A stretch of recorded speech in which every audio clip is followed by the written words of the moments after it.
Hello, and welcome to our overview of describing information security concepts. So when we review our information security details and criterias, it's very important to understand that a modern network, modern data center, modern enterprise is only getting larger with more and more services being provided, services from more and more vendors, increased density, and that makes such an environment more difficult to manage and especially more difficult to secure. Now, on these environments, more and more services are being offered over standard or established port numbers, over the same protocol stack, and with many of them coming from the same, if not a small group of operating systems. So when we start having those consistencies in port numbers, consistencies in protocol stack, a small number of consistent operating systems, when there is a vulnerability in one of those, the number of systems that are impacted is very, very exponential. So when it comes to providing our security, some of the things that we absolutely need to understand is what kind of confidentiality is going to be needed. That is, ensuring that only the two parties, for example, the source and destination, that want to view this information can actually view this information. And by the way, confidentiality may even lead you to deciding to encrypt the data. Integrity. We want to make sure that whatever data that I am indeed opening or communicating has good standing. It has not been manipulated, for example, once being stored, or has not been manipulated in transit. So that might involve running a hash algorithm against the data. And then also the availability. How available do we want these systems or this data to be? Because the simple reality is the more highly available we want something, the more exposed it's going to be, and the more of a potential for access, unauthorized access, or even compromise there is going to be. So really what you want to do is better understand your environment and what you are trying to protect. So what is the asset? Because understand there's a lot of things within inside of an organization, but not everything has the same value to the organization or even the highest value in line with the amount of effort or the amount of money that you spend to secure that asset. The next is, let's say, of a high value asset or a high value target, what are its vulnerabilities? Because we could have ourselves an incredibly important asset that has little to none vulnerabilities, and those kinds of scenarios are going to help us sleep at night.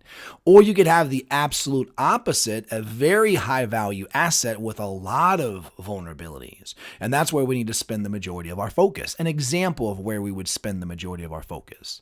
Then we get into the exploit. Okay, fine. Something has a vulnerability or vulnerabilities, but are there known exploits out there to take advantage of that vulnerability? Because if not, our overall concern starts to diminish.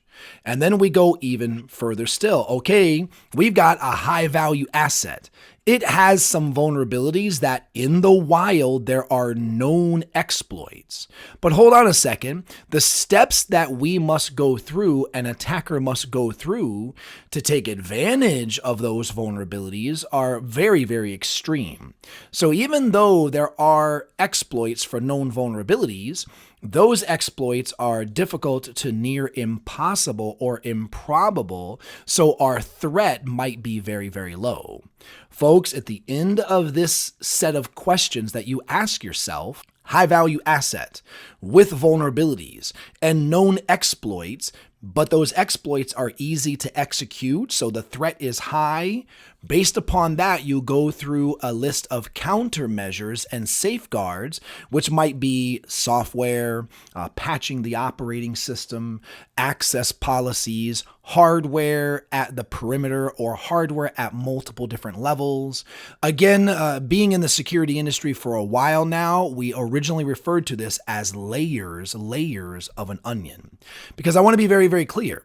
As we mentioned on the previous slide, As you're going through all of these details of an asset, vulnerabilities, exploits, and the reality of it is that you are able to do a serious risk assessment to better understand what systems are, again, of importance and exposed to certain kinds of vulnerabilities. And then, as we said a moment ago, it kind of ultimately works itself down, whittles you down to these are what are important to the organization, and these are the known actual viable threats. So these are going to be the final countermeasures that we go through. Now, what's really nice about kind of being honest with yourself and your organization and asking some of these questions, again, to understand that different assets have different values, is you're then able to go through and classify not only the assets, but I want to stress even classifying your different environments. And by the way, years and years ago, I remember first learning about public sector versus private sector and getting this totally backwards, very, very confused simply because of the naming. And again, finally, someone explained it as look at this from a financial perspective. Not only a where is the money coming from, but also the reporting, the accountability of the money. So for example, a public sector might be a lot of your government related. Maybe, for example, I've got several clients that are law enforcement or military related. Their money is coming from the public and they are held accountable. They have to report for the use of that money to the public. While again, a private sector, the money is coming from maybe the products they sell, a privately held company, and they don't have to report to anybody except for maybe a board of directors or their main investors. But what's really nice about this, again, identifying these different kinds of environments and again, the criteria and our various roles, is you're able to better understand what systems are truly of value to us, and then identify the countermeasures to secure those assets that may be exposed and have some viable vulnerabilities. And then even if these two are not motivating enough, I think the organizations, and by the way, especially when an organization has some kind of public accountability or even open investment, it demonstrates that the organization is absolutely committed to making sure their environment is as protected, is as secure as possible. So ultimately what we want to do here is classify our vulnerabilities. For example, is this vulnerability under some general categories? Is it just something wrong with our policy? So we can go to our firewall, we can go to our IPS sensor, and we can make changes to the policies. Is it maybe a physical and virtual design, maybe part of our hierarchy, our infrastructure, and that needs to be changed? One really simple example is, oh my goodness, everybody from the outside is going straight into our server farm. Sure, we have policies, but there's only one device, one tier, one bastion in the way. Again, a design fix might be to deploy a DMZ or maybe even a multi-tier DMZ. Maybe again, the problem is in the protocol itself or the operating system or the software. So now some kind of a service pack is going to be needed. Maybe it's just, as you have heard me say before, and I promise will hear me say again, maybe it's the human. The weakest link, unfortunately, is if not often, almost always the human. And the human may have done some misconfiguration, maybe misconfiguration due to just not knowing that there's a feature or not understanding the setting. Or maybe it's been because, as we will discuss in a future topic, exploit kit or a rootkit putting malicious software on the impacted system to gain extra levels of access.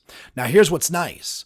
You have two resources available to already help you classify and keep track of these vulnerabilities. The one that I use the most, and we're actually going to reference later on in this conversation, is a CVE, or a Common Vulnerabilities and Exposures classification, but there's also something that is a larger, more on a global scale, known as the National Vulnerability Database.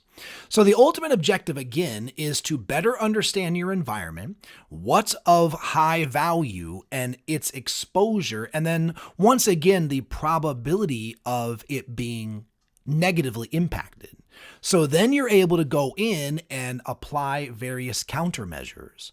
Now understand some of these countermeasures might be physical, maybe an air gap or extra physical appliances or networking devices. They might be something along the lines of a technical policy configuration, or maybe acceptable use, more of an organization, a business change from an administrative level.